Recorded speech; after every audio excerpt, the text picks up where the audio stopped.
IVS, good afternoon. Welcome to Smart Investor. Markets లో కొద్దిగా లాభాలు మనం చూస్తున్నాం. దాదాపు 100 పాయింట్ల లాభంతో సెన్సెక్స్ కదలాడుతోంది 34,551 పాయింట్ల దగ్గర. నిఫ్టీ 12 పాయింట్ల లాభంతో కేవలం 10,596 పాయింట్ల దగ్గర కొనసాగుతుంది. బట్ లోయర్ లెవెల్స్ నుంచి ఆల్మోస్ట్ మనకు లాస్ట్ 15-20 మినిట్స్ లో కొద్దిగా సెల్ ఆఫ్ చూసాం, కొద్దిగా డిప్ చూసాం, నెగిటివ్ లో కూడా జారుకుంది మార్కెట్. మళ్ళీ అక్కడి నుంచి అదే స్థాయిలో రీబౌండ్ కనిపించింది. 10,569, 10,570 లెవెల్స్ దాకా వెళ్ళి అక్కడి నుంచి ఒక ఆల్మోస్ట్ 27-30 పాయింట్స్ దాకా జంప్ మనం చూస్తున్నాము నిఫ్టీలో. సో ఎక్కడ ఏమాత్రం బేర్స్ వెనక్కి తగ్గట్లేదు. బుల్స్ కూడా తమ వంతు ప్రయత్నాన్ని కొనసాగిస్తూనే ఉన్నారు. వరుసగా 4వ వారం, ఇప్పుడు 5వ వారంలోకి ఎంటర్ అయ్యాం.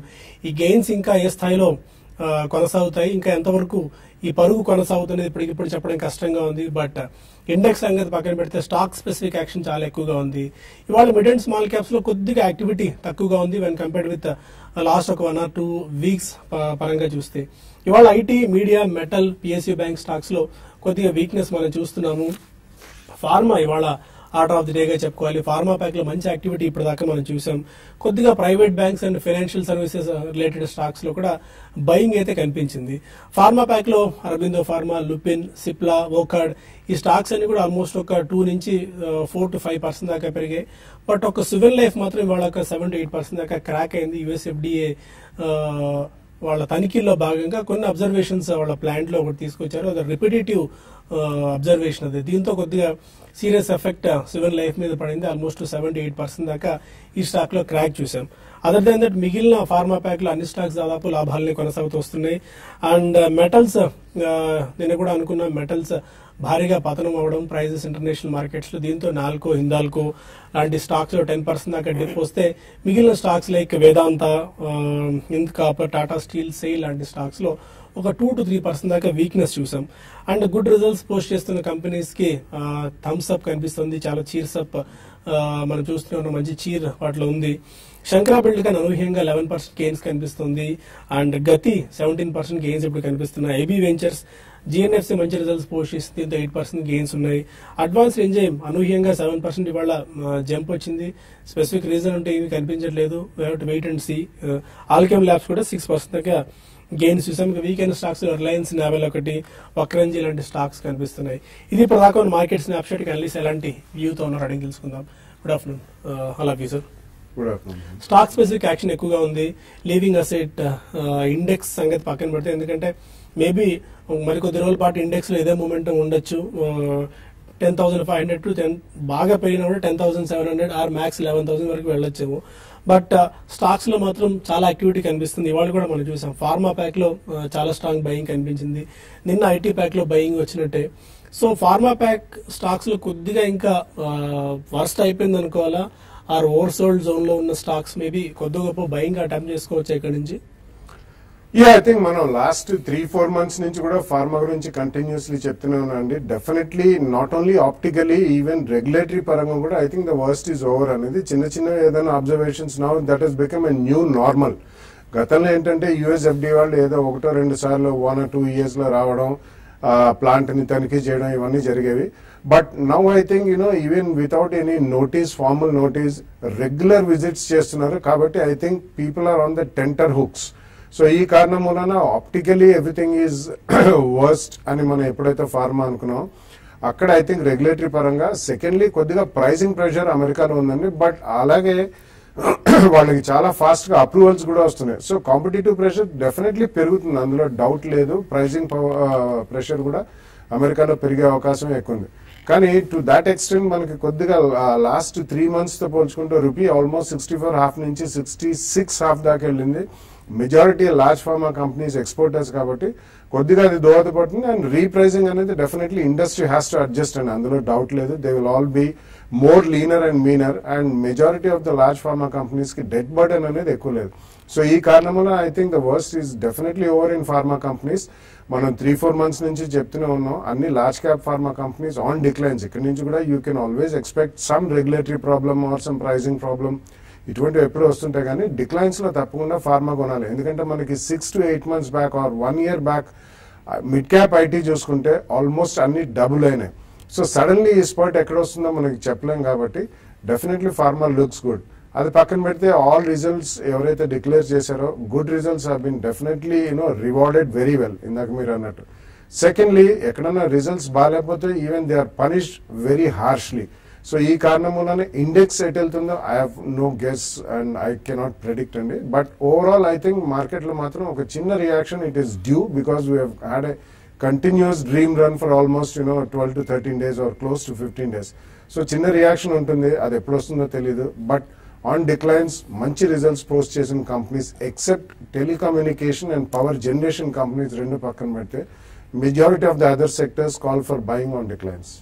ఓకే, మీరు అలాంటి టెక్నికల్ వ్యూతో ఉన్నారు. కొద్దిగా మళ్ళీ private banks like ICICI, Yes Bank లాంటి కౌంటర్స్ లో వాళ్ళ బయింగ్ మనం చూస్తున్నాం కొద్ది గొప్ప.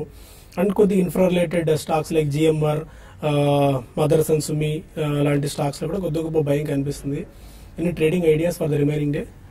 Yeah, probably I think Nifty పరంగా మనం చూస్తే కనుక ఆల్మోస్ట్ 9951 నుంచి 10,600 అంటే close to about 650 points last 15 days లోనే ర్యాలీ అవటం చూసాం, దట్ టు కంటిన్యూస్లీ. అండ్ మనకి ఈ ర్యాలీలో ఓన్లీ 4 or 5 రెడ్ బార్స్ రావటం చూసాం.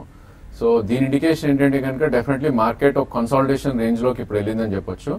ఎందుకంటే మనకి ఎప్పుడైతే 27th February హై ఉందో అది బ్రీచ్ కాలేకపోతుంది, విచ్ ఇస్ 10,631. నేను అటెంప్ట్ చేసినప్పటికీ ఐ థింక్ ఫెయిల్ అయింది అది. సో నా ఉద్దేశంలో 10,631 అబోవ్ అట్లీస్ట్ 3 days క్లోజ్ అవుతేనే నెక్స్ట్ లెగ్ ఆఫ్ ర్యాలీ వచ్చే ఛాన్స్ ఉంది. అదర్వైజ్ మేబీ మార్కెట్ అనేది కన్సాలిడేషన్ స్టేజ్ లో ఉండే ఛాన్స్ ఉంది. సో ఈ కన్సాలిడేషన్ రేంజ్ అనేది మనకి 20-day moving average lower end of the range గా తీసుకుంటాం, which is 10,443. And in case 10,631 about 2 or 3 days close అయింది అంటే కనుక ఐ థింక్ 2nd February రోజు గ్యాప్ క్రియేషన్ ఒకటి అవటం చేసాం at 10,736. So all in all 10,430, 10,730 range లో ట్రేడ్ అవకాశాలు ఎక్కువ ఉన్నాయి. So almost we're near to the high end of the range. So ఇంకో 100-120 పాయింట్స్ పెరిగితే it would be near the high end of the range. కాబట్టి ఫ్రెష్ పొజిషన్స్ అవాయిడ్ చేయమని చెప్తాను. But again dips definitely I think buying ఆపర్చునిటీగా మనం తీసుకోవచ్చు. 4-day లో ఏదైతే ఉందో 10,495 should act as a good support ఈ స్టేజ్ లో. అక్కడికి వస్తే కనుక లాంగ్ పొజిషన్స్ క్రియేట్ చేసి స్ట్రిక్ట్లీ 10,443 కింద స్టాప్ లాస్ అనేది పెట్టుకోవాలి. మనకి ఎల్లుండి ఎక్స్పైరీ ఉంది కాబట్టి probably market is adjusting for the expiry అని నా ఉద్దేశం. ఎందుకంటే నిన్నటి ర్యాలీ మనం చూస్తే కనుక ఐటీ స్పేస్ లో చాలా ఎక్కువ ర్యాలీ రావడం చూసాం, క్లోజ్ టు 200-250 పాయింట్స్ పెరిగింది. అండ్ ఈ రోజు అది పడి ఆల్మోస్ట్ ఏవైతే వీకెస్ట్ సెక్టర్ ఉందో లైక్ బ్యాంక్స్ ఆర్ అవి కొద్దిగా షార్ట్ కవరింగ్ రావడం చూస్తున్నాం. So we need to wait for the expiry. But as of now bank Nifty definitely కొద్దిగా వీక్ గానే ఉందని చెప్పొచ్చు. ఎందుకంటే ఇది 200-day మూవింగ్ యావరేజ్ ని బ్రేక్ చేసి అటెంప్ట్ చేసింది నిన్న కూడా. అండ్ నా ఉద్దేశంలో 25,426 నుంచి 24,545 రేంజ్ లో బ్యాంక్ నిఫ్టీ ట్రేడ్ అయ్యే అవకాశాలు ఎక్కువ ఉన్నాయి. సో బ్యాంక్ నిఫ్టీని ఈ స్టేజ్ లో మనం సెల్ ఆన్ ర్యాలీస్ గా చెప్పుకోవచ్చు. మేబీ 200-250 పాయింట్స్ పెరిగితే కనుక షార్ట్ క్రియేట్ చేసి అక్కడ 150 పాయింట్స్ అబౌవ్ స్టాప్ లాస్ పెట్టుకుంటే that should be good idea. And pharma మీరు అన్నట్టు ప్రాబ్లీ ఐ థింక్ ర్యాలీ వచ్చినప్పటికీ I think they are trading near to the resistance zone. For example మనం అరబిందో ఇవన్నీ తీసుకుంటే కనుక ప్రాబ్లీ 640-650 నుంచే కరెక్ట్ అయిన stock almost it's there. So ఇక్కడ నుంచి బ్రేక్అవుట్స్ వస్తే I think we need to wait for the confirmation. So jump in అయి కొనాల్సిన అవసరం అయితే ఇమీడియట్ లేదు. బట్ అగైన్ 1-2 days లో క్లియర్ బ్రేక్అవుట్స్ వచ్చినాక we can take long position. Metal pack లో ఇంకా షార్టింగ్ ఆపర్చునిటీ కనిపిస్తుంది, ఎందుకంటే ఇవాళ కూడా ఆల్మోస్ట్ 10% దాకా డిప్ చూసాం. ఈ మధ్యకాలంలో మెటల్ ప్యాక్ లో ఏమాత్రం చిన్న నెగిటివ్ న్యూస్ వచ్చినా కూడా సెల్ ఆఫ్ కే ఎక్కువగా ఇంట్రెస్ట్ చూపుతున్న నేపథ్యంలో I think even gap apps కూడా అలానే క్లియర్ గా ఉన్నాయి. ఫర్ ఎగ్జాంపుల్ మనం హిండాల్కో తీసుకుంటే కనుక లాస్ట్ 15 days లోనే 200 నుంచి 270 దాకా పెరగడం చూసాం. అండ్ ఈ రోజు గ్లోబ్ ఈవెంట్స్ తోటి ఒక గ్యాప్ డౌన్ రావడం చూసాం. అండ్ ఆల్మోస్ట్ మనకి 9th April రోజు సిమిలర్ గ్యాప్ అప్ చూసాం. So it's all globe driven rally అని చెప్పుకోవచ్చు, ర్యాలీ ఆర్ ఫాల్ అని చెప్పుకోవచ్చు మనం. సో నా ఉద్దేశంలో shorting opportunity I don't think, ఎందుకంటే most of the stocks are in bull trend definitely. Only thing corrections మనం డిప్స్ ఏవైతే వస్తాయో కరెక్షన్స్ లో అవి బయింగ్ ఆపర్చునిటీగా తీసుకోవడం it's a good idea. Okay, మీరు ఎలాంటి వ్యూతో ఉన్నారు? లాస్ట్ 1 week గా మనం గమనించినట్టయితే నిఫ్టీ 10,500 డౌన్ సైడ్ 10,600, 630 ఆ జోన్ లోనే ట్రేడ్ అవుతూ వస్తుంది. సో ఈ రేంజ్ లో కంటిన్యూస్ గా టాప్ రివర్సల్ బార్స్ అనేవి ఏర్పడ్డాయి. సో అది మాక్సిమం మనకి దీంట్లో గమనించినట్టయితే ఒక దోజీ ప్యాటర్న్ అనేది ఏర్పడుతూ వచ్చాయి, కంటిన్యూస్ గా సైడ్ బై సైడ్ ఏర్పడ్డాయి. సో మనం ఒక రకంగా టాప్ కి నియర్ గా ఉన్నామని చెప్పొచ్చు. సో నిన్న ఒకసారి 10,638 అటెంప్ట్ చేసినట్టు కనిపించిన అక్కడ నుంచి మళ్ళీ ఒక సెల్లింగ్ ప్రెజర్ వల్ల నిన్న కూడా మనకు ఒక దోజీ ప్యాటర్న్ అనేది ఏర్పడింది. నిన్నటి ప్యాటర్న్ టెక్నికల్ గా మనం హైవేవ్ క్యాండిల్ అని చెప్తాము. సో సో దీని తర్వాత ఈ క్యాండిల్ ఏర్పడిన తర్వాత నెక్స్ట్ డే మనకి నిఫ్టీలో కానీ ఒక మార్కెట్లో ఒక స్పెసిఫిక్ డైరెక్షన్ తీసుకునే అవకాశం కనిపిస్తుంది.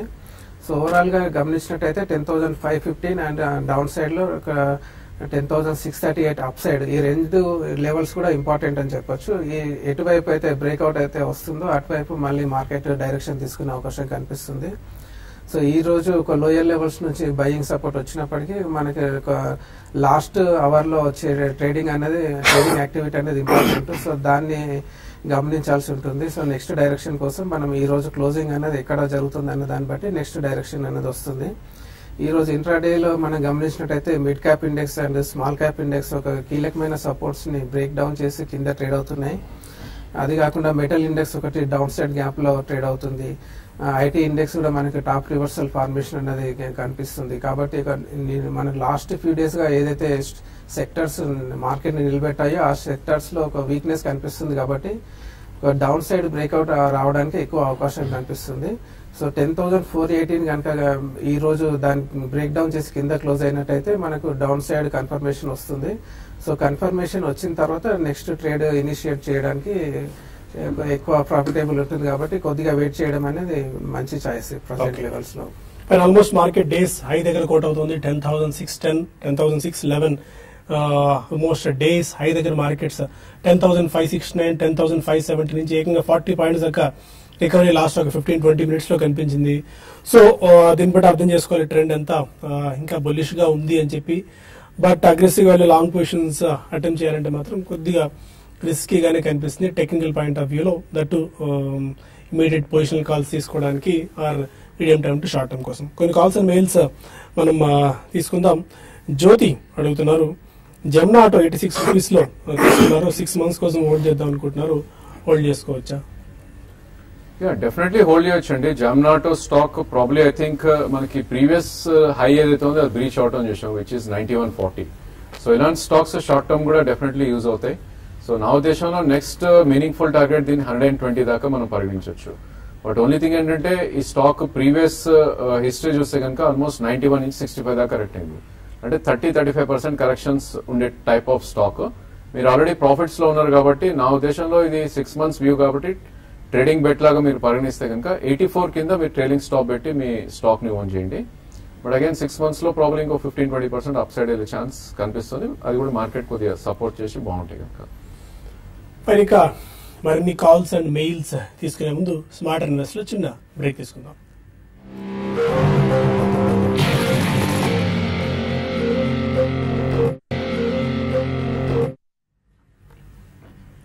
Welcome back to smart investor. కొన్ని కాల్స్ అండ్ మెయిల్స్ మనం సైమల్టేనియస్ గా తీసుకుందాం. మరొక మెయిల్ సత్యరాజు అడుగుతున్నారు, టాటా మోటార్స్ తో is there anything wrong with the stock? And Ashok Leyland బాగా పెరిగింది కానీ టాటా మోటార్స్ బాగా వెనక్కి వస్తుంది. ఎనీ స్పెసిఫిక్ రీజన్ ఏమైనా ఉందా? స్పెసిఫిక్ రీజన్ అంటే ఒకటి కాదండి, there are multiple reasons for that. Basically వాళ్ళ passenger car foray is still not very profitable. Number 1. Jaguar Land Rover is definitely not such a profitable venture. Number 2. So there are different types of reasons. There is not one specific reason. Ashok Leyland is the second largest commercial vehicle manufacturer. They are not into passenger vehicles at all. So ee foray edaithe veellu in India and outside India luxury cars and avanni. So ivanni kuda they are capital intensive. Vaal acquisition chesinappu nunchi Jaguar Land Rover has never made some good money for Tata Motors. So ee karanam there are different reasons. So I think Ashok Leyland focus only commercial vehicles మీద చేశారు కాబట్టి కొద్దిగా dead burden ఉన్న I think it's going up. So that's the basic reason. And it's over-owned stock. Tata Motors is a completely over-owned stock by institutions, individuals, retailers, HNS, everybody. It's more a tradable stock rather than an investment grade stock. Vizianagaram నుంచి Kameswararao. Good afternoon sir. Good afternoon, చెప్పండి sir. నేను GP petrol కొన్నానండి 100 రూపాయలు తీసి. GP petro, okay.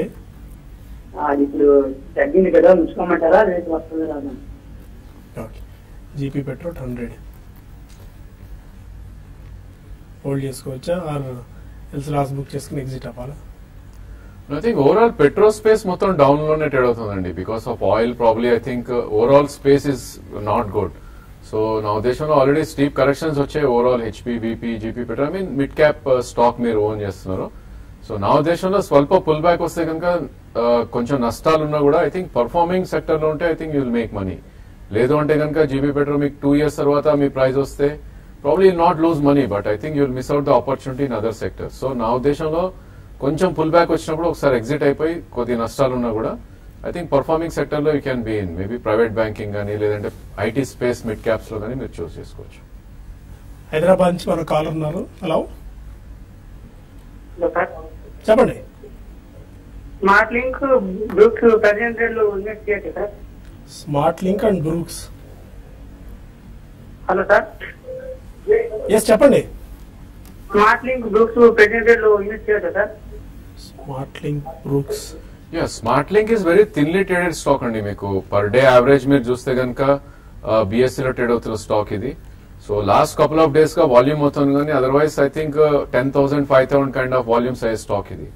And chart పరంగా చూస్తే కనుక more of speculative nature అనిపిస్తుంది. సో ఇలాంటి స్టాక్స్ లో I think you shouldn't by అండి. సో అవాయిడ్ చేయమని చెప్తాను. Smart link around 100 rupees 110 rupees మధ్యలో ట్రేడ్ అవుతుంది. బ్రూక్స్ కూడా probably I think you can use for trading not for investments definite గా. బ్రూక్స్ ల్యాబ్ చూస్తే కనుక 80 నుంచి పడి 80 దాకా పడి మళ్ళీ రికవరీ కొద్దిగా రికవర్ అవుతుంది. ఇట్స్ ఓన్లీ ప్రాబ్లీ 1 day రికవరీనే చూసాం మనం. నిన్ననే ఆల్మోస్ట్ 89 నుంచి 108 దాకా పెరిగింది. సో ఈ స్టేజ్ లో కొనొచ్చా ఐ డోంట్ థింక్, ఎందుకంటే ఇక్కడ నుంచి risk reward is not good. So maybe market ఇక్కడ నుంచి పెరిగితే కనుక 120 దాకా అప్ సైడ్ వెళ్ళొచ్చు.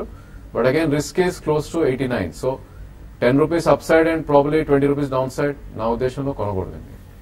కర్నూలు నుంచి చౌదరి మరొకరు. హలో అడగండి చౌదరి గారు. Good afternoon sir. Good afternoon అండి చెప్పండి. నేను ఐఓసి షేర్స్ తీసుకున్నాను sir.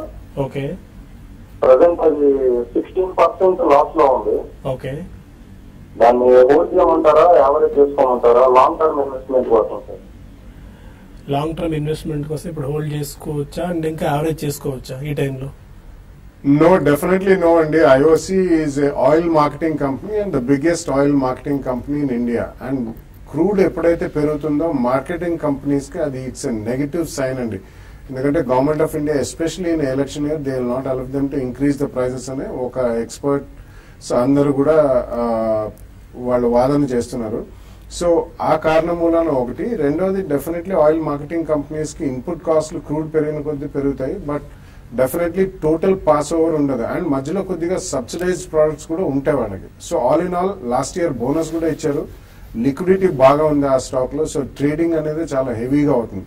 So in all these parameters IOC మీ దగ్గర ఆల్రెడీ ఉంటే కూడా ఏదైనా ట్రేడింగ్ స్పాట్ లో I think you should come out of that stock. Additionally average చేయొచ్చా, కొనొచ్చా? నో.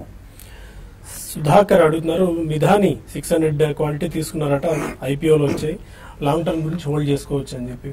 చాలా స్ట్రాంగ్ గా పెరిగింది. ఐపీఓ టైంలో పెద్దగా మనకి జోష్ రాదు, కానీ ఆ తర్వాత వచ్చిన డిఫెన్స్ ఎక్స్పోలో కొన్ని ఆర్డర్స్ వాళ్ళు ఎంఓయూ సైన్ చేసుకున్నారు అన్న ఒక వార్త లేకపోతే పెరిగింది. బట్ సమ్ ఇది కొద్దిగా మళ్ళీ సెబీ అండ్ ఎక్స్చేంజెస్ కూడా ఒక చిన్న ఇదేంటంటే డిఫెన్స్ ఎక్స్పో టైంలో కొన్ని డీల్స్ చేసుకున్నారు, బయటికి చెప్పలేదు. ఒక 4-5 days గ్యాప్ తీసుకున్నారు. దాని తర్వాత ఎక్స్చేంజెస్ చెప్పారు, ఎందుకంటే వివరణ కోరిందన్న న్యూస్ కూడా వచ్చింది. ఎందుకంటే ఇంత సడన్ స్పాట్ ఎలా వచ్చిందని చెప్పి. సమ్హౌ ప్రాఫిట్స్ బుక్ చేసుకోవాల్సిన టైమా ఆర్ఎల్స్ హోల్డ్ చేసుకోవచ్చా? ఐ థింక్ కొద్దిగా ప్రాఫిట్ అయితే బుక్ చేయాలండి. 600 వచ్చినాయంటే మేబీ 100 or 200 యూ క్యాన్, ఎందుకంటే almost 100% from the listing price నుంచి పెరిగింది కాబట్టి. సో 100-200 షేర్స్ అమ్మండి మీరు. ఓవరాల్ ఇది it's a very rare company. They make alloys, specialised alloys, titanium alloys అంటారు, which no other company makes in India. Okay, only 1 కస్టమరే ఉన్నాడు ఇండియాలో కూడా. ఇట్స్ ఓన్లీ డిఫెన్స్ పర్పస్ కే యూజ్ అవుతుందండి ఇది. But it's a very highly specialised alloy company కాబట్టి అంతగా మనకి ఐపీఓ అప్పుడు ఇంట్రెస్ట్ కనబడలేదు. పోస్ట్ దట్ ఏ సెబీ ఎంక్వైరీలో ఎంత వచ్చినా వచ్చినా బయటికి I don't think it have a material impact. But definitely yes, కొద్దిగా ప్రాఫిట్ 100-200 షేర్స్ అమ్మి మిగతా 300-400 షేర్స్ డెఫినెట్లీ కంటిన్యూ చేయమని చెప్తాను. విజయవాడ నుంచి నాగేశ్వరరావు మరొకరు. అడగండి నాగేశ్వరరావు గారు. నమస్తే సార్. నమస్కారం అండి, చెప్పండి. రిలయన్స్ హోమ్ ఫైనాన్స్ అండి. ఏ ప్రైస్ లో తీసుకున్నారు? 62లో తీసుకున్నాం. ఓకే. తర్వాత Himadri speciality chemicals. Okay. Himadri speciality chemicals వచ్చేసి 175. ఓకే, ఫైన్ అండి, చెప్తారు. Reliance home finance and Himadri. I think ad hoc stocks మొత్తం అండర్ పర్ఫార్మెన్స్ ఉందండి. సో ఈ నేపథ్యంలో ప్రాబబ్లీ రిలయన్స్ హోమ్ కూడా I don't think it will give you good results, good returns actually. ఎందుకంటే మొత్తం అడాక్ స్పేస్ లో except for Reliance capital and Reliance infra అన్ని కూడా లోవర్ లోస్ టచ్ అవుతున్న స్టాక్స్. సో స్వల్ప పుల్ బ్యాక్ వస్తే exit అయ్యి పర్ఫార్మింగ్ సెక్టర్ లో యూ క్యాన్ బి దేర్ అండి. ప్రాబ్లీ అదే స్పేస్ లో మీరు ఉండాలంటే Dewan housing is doing good. So housing finance లో that's a stock to own. So దీనిలోంచి కొంచెం ఎగ్జిట్ అవ్వండి ఐ థింక్ ఒక పుల్ బ్యాక్స్ చూసుకుని. అండ్ హిమాద్రి స్పెషాలిటీ 174 లో మీరు కొన్నారు, ఇట్స్ ఓకే అండి. ఓన్లీ థింగ్ ఏంటంటే ఇక్కడ నుంచి మీరు కొద్దిగా ఎక్కువ టైం వెయిట్ చేయాల్సి ఉంటుంది మీ ప్రైస్ రావటానికి ప్లస్ ప్రాఫిట్స్ లోకి రావటానికి. బట్ అగైన్ ఇలాంటి స్టాక్స్ కి మీరు సెకండ్ ప్రైస్ పాయింట్ కూడా చూస్ చేసుకోవచ్చు. 154 కరెంట్ మార్కెట్ ప్రైస్ ఉంది. ఇన్ కేస్ మార్కెట్ కరెక్ట్ అయ్యి 200-day moving average near by వస్తే విచ్ ఇస్ 137, అక్కడ మిమ్మల్ని యావరేజ్ చేయమని చెప్తాను. సో మీకు 1.5 year వ్యూ ఉంటే కనుక హిమాద్రి స్పెషాలిటీ కెమికల్స్ హోల్డ్ చేయమని చెప్తాను. వరంగల్ నుంచి సురేష్ మరో కాలర్. నమస్తే సార్. నమస్కారం అండి, చెప్పండి. సార్ ఈ ప్రస్తుతం ఫిలిప్స్ గారు సార్. ఫిలిప్స్ కార్బన్ ఎంతకాలం తీసుకుందాం అనుకుంటున్నారు? శాతం సార్, షార్ట్ టర్మ్ గురించి. అదేవిధంగా Neuland laboratories. Okay, Phillips Carbon and Neuland labs pick చేసుకోవచ్చా షార్ట్ టర్మ్ గురించి? షార్ట్ టర్మ్ కోసం ఐ డోంట్ థింక్ అండి. ఇలాంటి స్టాక్స్ కొద్దిగా వొలటాలిటీ ఎక్కువ ఉంటుంది, especially Neuland labs very thinly traded stocks. So అలాంటి స్టాక్స్ లో you shouldn't take for short term.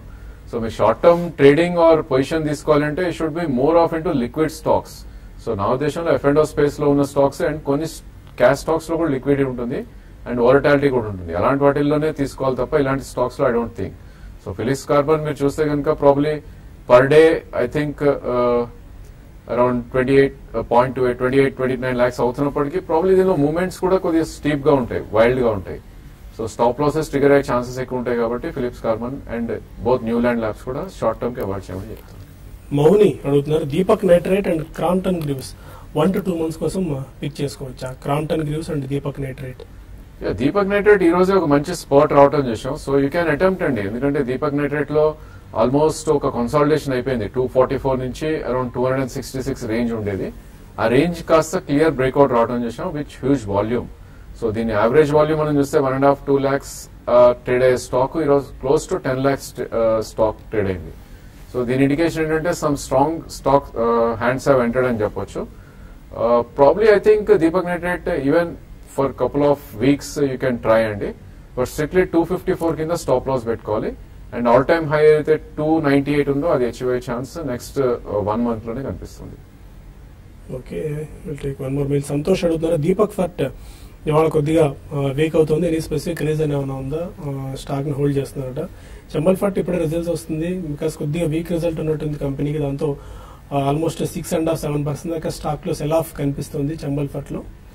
పెరగటం కూడా అలానే పెరిగిందండి. ఫర్ ఇన్స్టెన్స్ దీపక్ ఫర్టిలైజర్స్ మనం చూస్తే కనుక ఆల్మోస్ట్ 283 నుంచి 397, 130 రూపీస్ పెరిగినాక probably 10-15 rupees correction is only 15% retracement. So నా ఉద్దేశంలో I don't think any adverse news అయితే లేదండి definitely. And it's good for stock actually. నా ఉద్దేశంలో stock in case if it comes to 344 అక్కడ మనకి బయింగ్ పాయింట్ గా డెఫినెట్లీ చూస్ చేసుకోవచ్చు. సో నథింగ్ టు వరీ ఈ స్టేజ్ లో. ఈవెన్ చంబల్ కూడా ప్రాబ్లీ ఆ ర్యాలీ తర్వాత maybe because of results reaction తప్ప I don't see any major fall in fertiliser space. Fine, మనకి ఇంకా చాలా మెయిల్స్ పెండింగ్ లో ఉన్నాయి, బట్ మనకు సమయం మించుతుంది. TV5 న్యూస్ లో TV5 మనీలో కలుద్దాం యూట్యూబ్ వేదిక ద్వారా. అక్కడ మరికొన్ని కాల్స్ అండ్ మెయిల్స్ తీసుకుందాం. Stay with us.